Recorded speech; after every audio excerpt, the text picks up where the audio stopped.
17 बरस की उम्र में ब्याही गई थी। ससुराल अच्छा था, शौहर मोहब्बत करने वाला, घर में कोई कमी न थी। जिंदगी हंसती खेलती गुजर रही थी। यहाँ तक कि सन 2008 के आसपास एक ऐसा मोड़ आया जिसने सब कुछ बदल दिया। उसके ससुराल वालों ने उसके देवर के लिए रिश्ता तलाश करना शुरू किया। इसी दौरान उसकी नंद की एक कॉलेज की सहेली अक्सर उनके घर आने लगी। वो हर बार मिठाइयाँ साथ लाती, बिला बुलाए भी आ धमकती और अजीब तरह की अपनाइयत दिखाती। शुरू में घरवालों को ये बात कुछ खास पसंद नहीं आई, मगर न जाने क्यों बहुत जल्द उसी लड़की को देवर के लिए मुंतखब कर लिया गया। शादी की जल्दी ऐसी थी कि जैसे कोई चीज़ छुपाई जा रही हो। शादी के फौरन बाद नई बहू की मां ने एक जुमला कहा जो सुनने में मजाक लगता था मगर दिल को दहला देने वाला था। अब मेरी बेटी इस घर में तुम्हारी जगह लेगी। उस वक्त किसी ने इस जुमले को संजीदगी से न लिया, मगर यही जुमला आने वाले तूफान की पहली आहट था। वक्त गुजरने के साथ घर का माहौल बदलने लगा। छोटी छोटी बातों पर झगड़े होने लगे। नई बहू के अंदाज अजीब थे। वो बगैर इजाज़त उसके कमरे में आ जाती, उसकी चादरें बदल देती, चीज़ों को हाथ लगाती।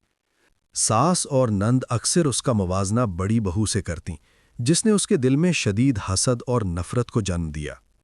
एक दिन उसने नई बहू के हाथ की बनी हुई मिठाई खाई। यही वो लम्हा था जिसके बाद उसकी जिंदगी बदनसीब हो गई। चंद ही दिनों में उसका जिस्म तेजी से कमजोर होने लगा, वजन घटने लगा, पेट और रहम में शदीद दर्द रहने लगा, ज़हनी सुकून खत्म हो गया। वो रोती रहती, खौफ में मुब्तला रहती, मगर घर वाले उसे वहम समझते रहे, हत्ता कि उसे पागल समझकर माहिर नफ्सियात के पास ले जाया गया। उसके वालिद एक नेक और दीनदार इंसान थे।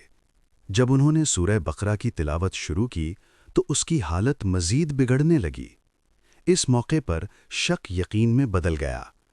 रूहानी इलाज करने वालों से रुजू किया गया, जिन्होंने तस्दीक की कि उस पर काला जादू किया गया है।